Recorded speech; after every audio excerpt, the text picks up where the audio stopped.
दूसरी वोट की बैठक में विभिन्न प्रस्ताव हुए पारित, अहम मुद्दों पर की गई चर्चा। मसूरी में पर्यटन सीजन के दौरान माल रोड पर प्रतिबंधित समय में वाहनों के प्रवेश पर रोक लगाई गई है।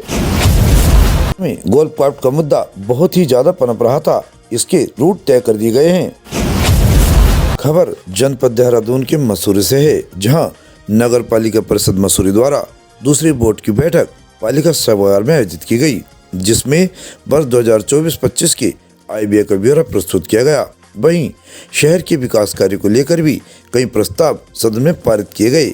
माल रोड पर प्रतिबंधित समय पर वाहनों की आवागमन पर भी अंकुश लगाने की बात की गई है। वहीं सदन में पूर्व पालिका बोर्ड द्वारा पारित प्रस्तावों पर भी आपत्ति दर्ज की गई है।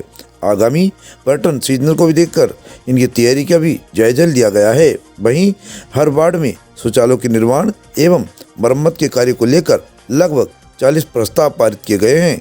इस दौरान लीज पर दी गई पालिका की संपत्तियों के रखरखाव को लेकर भी संबंधित संस्था को निर्देशित करने के आदेश पारित किए गए हैं। वहीं शहर की विभिन्न संपर्क मार्ग की मरम्मत के लिए निर्माण भी दिए गए हैं। इस मौके पर नगर पालिका अध्यक्ष मीरा सकलानी ने कहा कि आज सदन में आय व्यय प्रस्तुत किया गया है। उन्होंने कहा कि पर्यटन सीजन के दौरान माल रोड पर प्रतिबंधित समय में वाहनों के प्रवेश पर रोक लगाई गई है। साथ ही गोल्फ कोर्ट के रूट तय किए गए हैं। उन्होंने कहा कि सदन के सहयोग से शहर की बेहतरी के लिए कार्य किए जा रहे हैं और आने वाले समय में पर्यटन नगरी एक नए स्वरूप में नजर आएगी।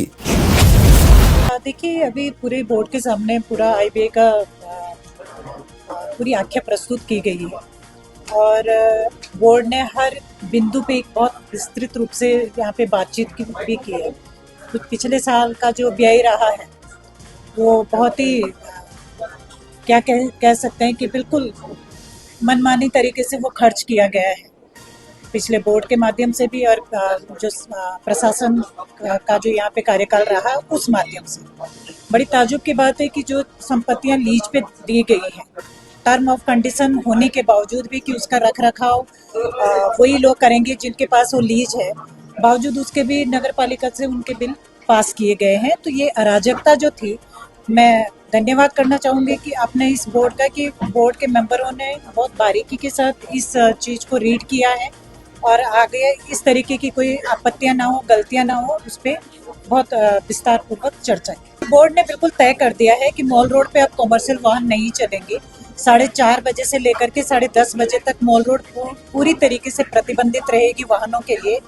और विशेष रूप से जो मॉल रोड के अंदर जिनके घर हैं, जो मॉल रोड के अंदर निवासरत लोग हैं, उनके लिए 6 बजे तक की वो छूट रहेगी। और जो मेडिकली अनफिट हैं या जो हमारे सीनियर सिटीजन हैं, उनके लिए आवाजाही रहेगी, वो भी नगर पालिका उसको परमिट करेगी। लेकिन इसके अलावा पूरी तरीके से मॉल रोड पूर्ण रूप से प्रतिबंधित रहती है। लेकिन वर्तमान में जो भी शौचालय बन रहे हैं वहीं पे बनाए जाएंगे और उन्हीं शौचालयों की मरम्मत की जाएगी जो सच में जिसका उपयोग हो रहा है।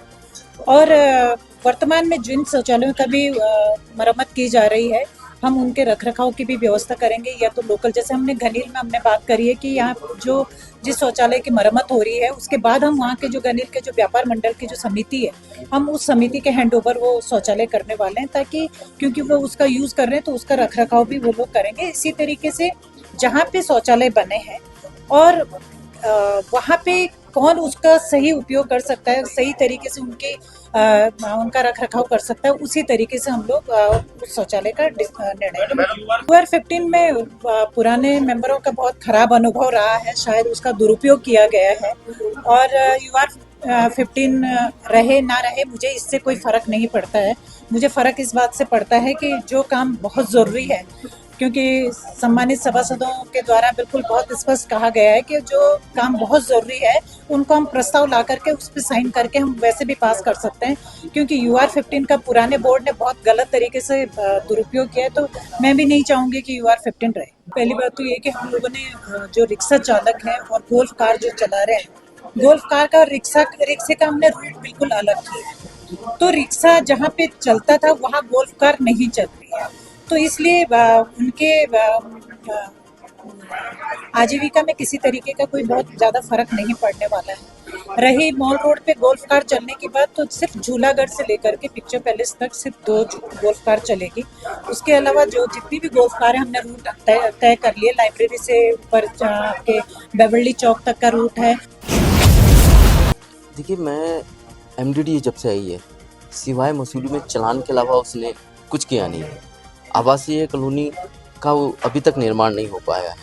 जबकि मसूरी में आपने देखा होगा कि मसूरी में होटल, गेस्ट हाउस, रेस्टोरेंट्स बनते जा रहे हैं, पर गरीब आदमी अपना घर नहीं बना पा रहा है। तो मैं चाहता हूँ कि नगर पालिका के स्तर से शासन को ये भेजा जाए कि जिस भी मूल निवासी या स्थायी निवासी 2000 से पहले यहाँ पे रहता आया है और उसको कम से कम 100 गज में अपना घर बनाने के लिए अनुमति मिलनी चाहिए, जिससे कि कोई भी गरीब आदमी अपना घर बना सके और वो नगर पालिका अपने स्तर से इस पर कार्रवाई करे। क्योंकि नगर पालिका पहले से है और नगर पालिका के अंडर में जब चीज़ें रहेंगी तो मैं समझता हूँ कि सभी के घर बन पाएंगे। और खासकर 2000 से पहले, मैं 2000 के बाद की बात नहीं कर रहा, मैं चाहता हूँ कि 2000 से पहले जब राज्य बना उससे पहले जो लोग यहाँ रहते हैं उन लोगों के लिए ये छूट मिलनी चाहिए। और इस पे पहला कदम रखा गया है, इस पे आगे भी काम किया जाएगा और लोगों के हकों के लिए लड़ा।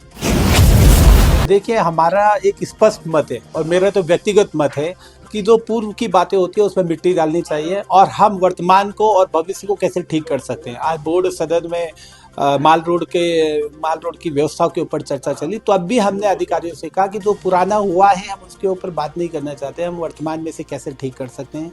उसमें कई सारे उपाय अलग अलग सभासदों ने दिया। उसमें एक उपाय ये भी निकला है कि जो दूर दूर से देहरादून से कोचिंग करके वापस आते हैं मसूरी, उनके लिए कुछ थोड़ी सी ढील होनी चाहिए। तो माननीय सभासद गीता दीदी और हमारे द्वारा बोला गया, तो अध्यक्षा जी ने 5 बजे से 6 बजे तक का उनको टाइम दिया है। मगर ऐसे नहीं कि आधार कार्ड दिखा के कोई भी आ जाए माल रोड के अंदर का, चिन्हित करके उनको एक अलग से पास दिया जाएगा, वो भी केवल वो स्टूडेंट्स जो पढ़ाई के लिए देहरादून गए।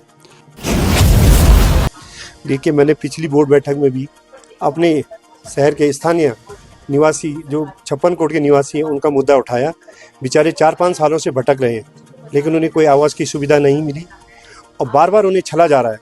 तो हमने ये मुद्दा उठाया। अन्य लोगों ने बेवजह कब्जा किया हुआ है, उस कब्जे को हटा के आप फिलहाल वहाँ 56 कोट के लोगों को बिठा दीजिए, जिसकी कि सख्त ज़रूरत है। और एक बात मैं करूँ, जैसे माल रोड की गरिमा है, माल रोड की गरिमा हम कहते हैं कि हम माल रोड की कंपनी जो हावर्ड होटल है माल रोड के अंदर, वो उसकी जो छत है वो सार्वजनिक है, लेकिन वो पूर्णतः घेर दी गई है उस मालिक के द्वारा, वो सार्वजनिक है, वहाँ पे हमारी पार्किंग लग सकती है पालिका की। देखिए, मेरे मुद्दे में गोल्फ कार्ट को लेके मेरा एक सजेशन था कि कहीं ना कहीं की जो 14 गोल्फ कार्ट अभी पालिका द्वारा चलाई जा रही है पार्टनरशिप बेसिस पे, कि अगर इनकम होती है तो पहली बात तो उसकी मॉनिटरिंग होनी चाहिए, टिकट काउंटर लगना चाहिए बाकायदा। क्योंकि ऐसे में मॉनिटर नहीं हो पा रहा है कि अगर वो सपोज 100 रुपये कमा रहा है और 50 पालिका का है और 50 जो गोल्फ कार्ट चला रहा है, तो इसमें मॉनिटर नहीं हो पा रहा है कि हो सकता है कि वो अगर 100 रुपये अगर इनकम बता रहा है और वो 100 रुपये ना होकर 200 रुपये इनकम हो रही है। और गोल्फ कार्ट पे मेरा एक ये भी सजेशन था कि कहीं ना कहीं उससे इनकम इनइक्वालिटी जनरेट हो रही है। कि देखा जाए अगर 14 बंदे गोल्फ कार्ट चला रहे हैं तो उसमें आय ज़रूर से ही बहुत अच्छी है और बहुत फास्ट है। कि अगर वो मॉल रोड में गोल्फ कार्ट चला रहा है तो जितने में रिक्शा वाला अगर 10 चक्कर काटेगा तो उतने में गोल्फ कार्ट वाला 20 चक्कर काट चुका होगा, तो ज़्यादा आय कहीं ना कहीं बनेगी। तो कहीं ना कहीं ये एक विवाद का विषय बन सकता है आपस में सारे हमारे रिक्शा कर्मचारियों का। और फिर मेरा एक मुद्दा था हॉवर्ड होटल में, कि मेरे संज्ञान में आया था कि जो हॉवर्ड होटल की प्रॉपर्टी है वहाँ पे जो कंपाउंड है वो कहीं ना कहीं पालिका की प्रॉपर्टी है। और वो पहाड़ों की रानी मसूरी से परी पार्टी न्यूज टीम के साथ भरत लाल की एक खास रिपोर्ट।